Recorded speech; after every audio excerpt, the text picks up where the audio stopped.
गरीब आदमी ना, एक मिडिल क्लास आदमी, एक नौकरी पेशे वाला आदमी काम करता है, पैसा कमाता है, काम करता है, पैसा कमाता है, काम करता है, पैसा कमाता है। लेकिन एक अमीर आदमी, एक अमीर सोच वाला आदमी या बिजनेसमैन, वो जब काम करता है उसमें से कुछ पैसा निकाल करके एक ऐसी जगह डाल देता है, उसका पैसा भी काम पर लग जाता है। पैसा भी काम पर लग जाता है, यानी कि वो अकेला काम नहीं कर रहा, उसका पैसा भी पैरेलली कहीं ना कहीं काम कर रहा है। पैसा भी और पैसा बना रहा है, पैसा भी और पैसा बना रहा है। वो रोबोट मूवी देखी थी ना, रजनीकांत खुद रोबोट था, लेकिन रोबोट भी दूसरा रोबोट बना पा रहा था, फिर वो दूसरा रोबोट भी रोबोट बना पा रहा था। तो कितनी जल्दी उसने मल्टीप्लाई कर लिया था रोबोट को। इसी तरीके से कंपाउंडिंग का खेल होता है भैया। जिसने कंपाउंडिंग का खेल समझ लिया, जिसने एसआईपी का सही खेल समझ लिया, और एसआईपी सही जगह, मैं सिर्फ म्यूचुअल फंड की बात नहीं कर रहा, मैं सिर्फ इंडेक्स फंड की बात नहीं कर रहा, आज एक नई चीज भी इंट्रोड्यूस करने वाला हूं जिस पर बहुत कम बात करा गया है, लेकिन है ये सबसे तगड़ी चीज है सब कुछ। तो आज हम उस पर बात करने वाले हैं।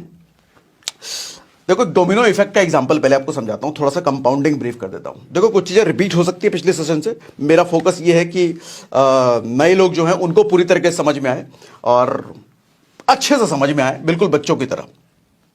डोमिनो इफेक्ट समझाता हूं। डोमिनो क्या होता है, आप माचिस की डिब्बी की तरह समझ लो उसको। एक किताब है द वन थिंग, अगर नहीं पढ़ी तो जरूर पढ़ना, उसने मेरी बुद्धि खोल दी पढ़ने के बाद। वो कहता है कि आप एक डोमिनो को, एक 2 इंच का डोमिनो लो और उसको खड़ा करो। डोमिनो का मतलब माचिस की डिबिया जैसा समझ लो, स्क्वायर टाइप।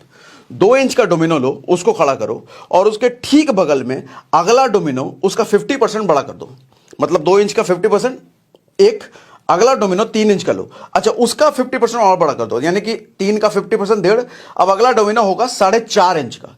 इस तरीके से वो समझाता है कि अगर 23वां डोमिनो इस तरीके से सीक्वेंस में खड़ा किया जाए तो 23वां डोमिनो सर कुतुब मीनार से भी कहीं ज्यादा ऊंचा होगा, और 57वां डोमिनो सर धरती से चांद तक की दूरी कवर कर ले, इतना लंबा, इतना बड़ा डोमिनो होगा। ये इंपैक्ट है सर कंपाउंडिंग का। कंपाउंडिंग में कहते हैं, देखो, कंपाउंडिंग का इस्तेमाल करके करोड़पति बनना बहुत ज्यादा मुश्किल नहीं है अगर इसका खेल समझ गए सही तो। 15-15-15 का एक प्रिंसिपल चलता है। 15,000 रुपए हर महीने 15% के हिसाब से 15 साल के लिए अगर आप डाल रहे हो एसआईपी में, तो सर ये 1 करोड़ क्रॉस कर जाता है। करके देख लेना, ठीक है। और अगर गलती से ये 15,000 रुपए 15 साल छोड़ो, आपने 30 साल के लिए छोड़ दिया, यानी कि डबल, तो 1 करोड़ 2 करोड़ नहीं बनता। आपने ड्यूरेशन डबल किया तो उसके हिसाब से 1 करोड़ 2 करोड़ नहीं बनेगा, 1 करोड़ 10 करोड़ बन जाता है, क्योंकि पैसा भी फर्दर पैसे कमाने में लग गया है, जैसे रोबोट वाला एग्जांपल दिया। और गलती से आपने इस 15,000 को 40 साल तक के लिए छोड़ दिया, तो सर ये 10 करोड़ 20 करोड़ नहीं बनेगा, ये 47 करोड़ 47 करोड़ बन जाता है। ये है कंपाउंडिंग का जादू, ठीक है।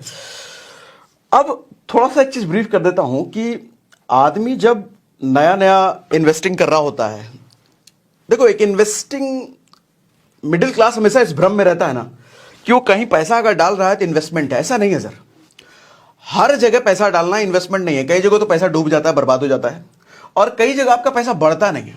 जैसे एफडी ले लो, सर ये इन्वेस्टमेंट नहीं है। एफडी एक सेविंग स्कीम होता है।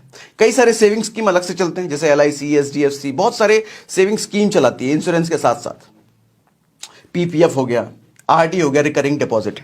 हमें लगता है कि ये इन्वेस्टमेंट है। सर आज एक भ्रम तोड़ देता हूं, ये कतई इन्वेस्टमेंट नहीं है, ये सिर्फ एक सेविंग स्कीम है। सेविंग स्कीम को एफडी में कैसे कह रहा हूं? एफडी का कितना एनुअल रिटर्न है? 7%। इन्फ्लेशन देखा है आपने? सर इन्फ्लेशन जरा गूगल पर सर्च करो, इन्फ्लेशन कितना है? इन्फ्लेशन 7% से ऊपर बढ़ चुका है। और अगर फ्यूल रेंज में जाओगे ना, पेट्रोल डीजल वगैरह में, सर 50% से ऊपर इन्फ्लेशन है। मेडिकल एक्सपेंसेस में अगर जाओगे ना, सर 14% से ज्यादा इन्फ्लेशन है, मतलब महंगाई। इसका मतलब आज जो दवाई में खर्चा अगर 1 लाख रुपए हो रहा है, सर अगले साल उतनी ही दवाई का खर्चा, उतने ही मेडिकल एक्सपेंसेस 1,14,000, 1,15,000 के हो जाएंगे। तो इन्फ्लेशन तो भैया 7% से कहीं ऊपर जा रहा है, और हमारे को रिटर्न अगर 7% मिल रहा है तो हमें देखने में लग रहा है कि सर पैसा बढ़ा, लेकिन पैसा बढ़ा नहीं, वो उससे ज्यादा महंगाई बढ़ गई। आप उतना ही सामान खरीदने के लिए ज्यादा पैसा पे कर रहे, आपका पैसा कुछ मिला नहीं ना आपको। तो इसीलिए मैं कहता हूं कि एफडी, आरडी या सेविंग स्कीम्स, पीपीएफ, ये सब इन्वेस्टमेंट नहीं है, ये सब सेविंग स्कीम है जो सिर्फ आपका पैसा बचाने के काम आती है। और मैं तो बचाना भी नहीं कहूंगा, कूड़ा करने के काम आती है, आपका पैसा बर्बाद करने के काम आती है ये।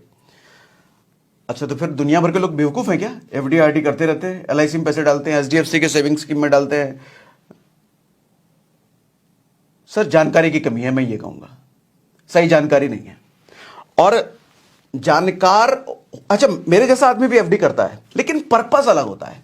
एफडी का पर्पस होता है कि मुझे 1 साल 2 साल बाद कुछ पैसे चाहिए, हाँ, तो मैं उसको सेविंग अकाउंट में रखने से अच्छा एफडी में डाल देता हूं, 2 साल बाद मुझे चाहिए। अब 2 साल बाद अगर मुझे पैसे चाहिए तो मैं एसआईपी में नहीं डालूंगा, कहीं उसमें नहीं जाऊंगा मैं म्यूचुअल फंड, इंडेक्स फंड वगैरह में, क्योंकि लिक्विडिटी मतलब अप डाउन ज्यादा है ना, उसमें फ्लक्चुएशन ज्यादा है ना। तो फ्लक्चुएशन ज्यादा होने की वजह से लॉन्ग टर्म प्लान करूंगा उसमें मैं, क्योंकि लॉन्ग टर्म में मेरे को बेनिफिट पक्का मिलना है और मोटा बेनिफिट मिलना है। लेकिन शॉर्ट टर्म में मेरे को पैसा चाहिए, 1 साल बाद चाहिए, 2 साल बाद चाहिए, 3 साल बाद चाहिए, वहां मैं एफडी प्रेफर कर लूंगा, वहां मैं कोई सेविंग्स स्कीम प्रेफर कर लूंगा। लेकिन लोग बेवकूफी ये करते हैं कि 5 साल 10 साल 15 साल, अरे लोग एलआईसी प्लान करते हैं। एलआईसी मतलब, फिर से बुरा मत मानना मेरे, इंश्योरेंस की बात नहीं कर रहा मैं, इंश्योरेंस अलग चीज है, मैं एलआईसी के सेविंग स्कीम की बात कर रहा हूं। एलआईसी क्यों ले रहा हूं? गांव देहात में तो, छोटे शहरों में एलआईसी चलता है, बाकी दूसरा तो जानते भी नहीं है लोग।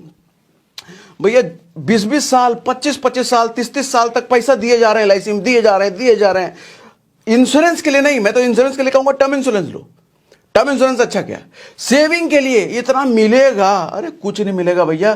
पैसा आपने कर दिया कबाड़ कर दिया, बर्बाद हो गया।